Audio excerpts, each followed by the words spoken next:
हज़रत नूह का तज़किरा कुरान मजीद में 42 जगह आया है। हज़रत आदम की औलाद दुनिया में खूब बढ़ी आहिस्ता आहिस्ता, ये खुदा को भूलते गए जिसने उसे पैदा किया था और जो उनका पालने वाला है, और शैतान के बहकाए में आने लगे जिसने हज़रत आदम अलैहिस्सलाम को जन्नत से निकलवा दिया था। शैतान के बहकावे में आकर वो लोग बुतों और आग, सूरज वगैरह को पूजने लगे और एक खुदा के बजाय मिट्टी और पत्थर के बहुत से खुदा बना लिए। अपने हाथ से अपना खुदा बनाते और फिर उनसे मांगते। हालांकि ये मिट्टी और पत्थर के लिए भी कुछ न कर सकते थे।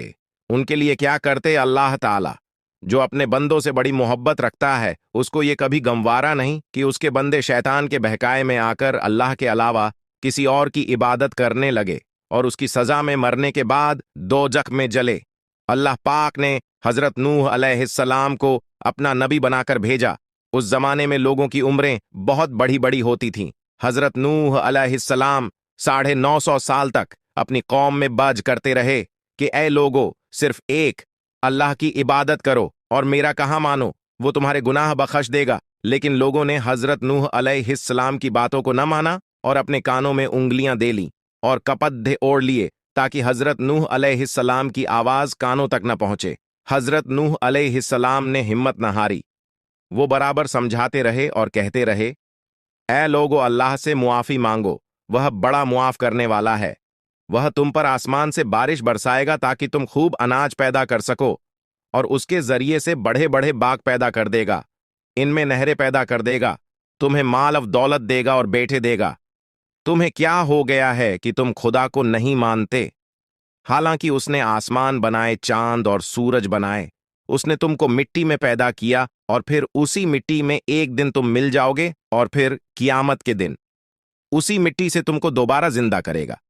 लेकिन लोगों ने अपने बुतों को नहीं छोड़ा और हज़रत नूह अलैहिस्सलाम से कहने लगे कि हम अपने बुतों को हरगिज न छोड़ेंगे और हम तो तुमको अपने जैसा आदमी ही देखते हैं और तुम्हारा कहना भी सिर्फ चंद गरीब लोगों ने माना और हम तो तुमको झूठा समझते हैं। हज़रत नूह अलैहिस्सलाम ने कहा कि ऐ मेरी कौम, मैं तुमको जो नसीहत करता हूं उसके बदले में तुमसे कोई माल और दौलत नहीं चाहता, और जो गरीब आदमी मुसलमान हुए हैं और अल्लाह पर ईमान लाए हैं उनको मैं अपने पास से तुम्हारे कहने से निकालूंगा। नहीं, अगर मैं उनको अपने पास से निकाल दूं तो खुदा के अजाब से मुझे कौन बचाएगा? अगर मैं ऐसा करूंगा तो बहुत नाइंसाफ हो जाऊंगा। उनकी कौम के लोगों ने कहा, ऐ नूह, हमने झगड़ा बहुत कर लिया। अगर तुम सच्चे हो तो जिस अजाब से तुम हमको डराते हो वो ले आओ। हज़रत नूह अलैहिस्सलाम ने कहा कि जब अल्लाह पाक चाहेंगे अजाब ले आएंगे। अल्लाह ताला ने हज़रत नूह अलैहिस्सलाम वहीं के जरिए से हुक्म भेजा कि तुम्हारी कौम में जो लोग ईमान ला चुके हैं उनके अलावा और कोई ईमान न लाएगा। तुम गम न करो, एक कश्ती बनाओ। हज़रत नूह अलैहिस्सलाम ने खुदा के हुक्म के मुताबिक कश्ती बनानी शुरू की। तो जब उनकी कौम के सरदार उनके पास से गुजरते तो उनको कश्ती बनाते हुए देखते तो उनका मजाक उड़ाते। हज़रत नूह अलैहिस्सलाम उनके मजाक के जवाब में कहते कि आज मजाक कर लो, कल जब तुम्हारे ऊपर अजाब आएगा तो उस वक्त हम तुम्हारा मजाक उड़ाएंगे। आखिर अल्लाह ताला का अजाब उसके वादे के मुताबिक आया। जमीन से पानी निकलना शुरू हुआ और आसमान से बारिश आनी शुरू हुई। अल्लाह ताला ने हज़रत नूह अलैहिस्सलाम को हुक्म दिया कि सब जानवरों का एक एक जोड़ा कश्ती में सवार कर लो, और जो लोग तुम्हारे ऊपर ईमान लाए हैं यानी मुसलमान हो गए हैं उनको सवार कर लो। हज़रत नूह अलैहिस्सलाम ने उस कश्ती में सवार होने वालों से कहा कि अल्लाह ताला का नाम लेकर इस कश्ती में सवार हो जाओ कि इसका चलना और ठहरना उसी के हाथ में है। अल्लाह ताला बड़ा बख्शने वाला मेहरबान है। कश्ती उन सबको लेकर लहरों में चलने लगी तो उस वक्त हज़रत नूह अलैहिस्सलाम ने अपने बेटे से कहा, बेटा हमारे साथ सवार हो जाओ और काफिरों के साथ मत हो। उसने कहा, मैं किसी पहाड़ पर चढ़ जाऊंगा और वो पानी से बचा लेगा। हज़रत नूह अलैहिस्सलाम ने कहा कि आज खुदा के अजाब से सिवाय खुदा के कोई बचाने वाला नहीं। इतने में दोनों के दरमियान एक पानी की लहर उठी और वो डूब गया। फिर खुदा ताला ने जमीन को हुक्म दिया कि अपना पानी निगल जा, और आसमान को भी हुक्म दिया कि पानी बरसाना बंद कर दे, यहां तक कि पानी खुश्क हो गया और तमाम काफिर दुनिया में खत्म कर दिए गए। हज़रत नूह अलैहिस्सलाम की कश्ती कोहे जूदी पर ठहरी। حضرت نوح علیہ السلام نے اپنے پروردگار سے عرض کیا کہ اے میرے رب، میرا بیٹا بھی میرے گھر والوں میں سے ہے اور آپ کا وعدہ سچا ہے۔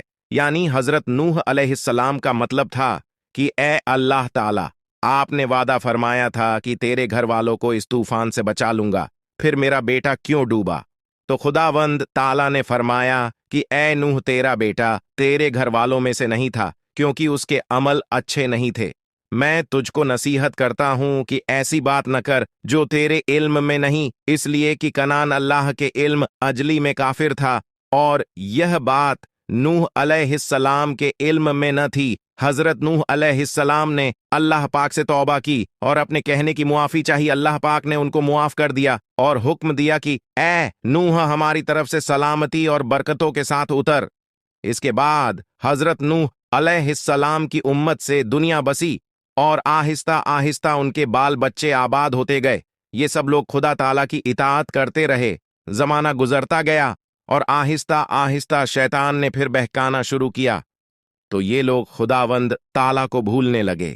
حضرت آدم علیہ السلام سبق حضرت نوح علیہ السلام، جو اللہ تعالیٰ کے اتنے بڑے پیغمبر تھے، اپنے بیٹے کو اس کے برے کاموں کی وجہ سے اللہ تعالیٰ کے عذاب سے نہ بچا سکے۔ اس طرح اگر ہمارے ماں باپ اللہ کے کتنے ہی ولی کیوں نہ ہوں، اگر ہمارے عمل اچھے نہ ہوں تو وہ ہم کو اللہ تعالیٰ کے عذاب سے نہ بچا سکیں گے۔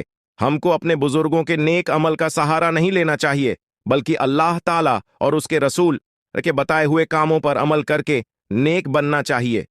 اسی وجہ سے اللہ تعالیٰ نے قرآن مجید میں کہا ہے کہ اگر تم ایک ذرہ برابر بھی نیکی کرو گے تو اس کا بدلہ ہم تم کو دیں گے، اور اگر ایک ذرہ برابر بھی برا عمل کرو گے تو وہ بھی تمہارے سامنے آ جائے گا۔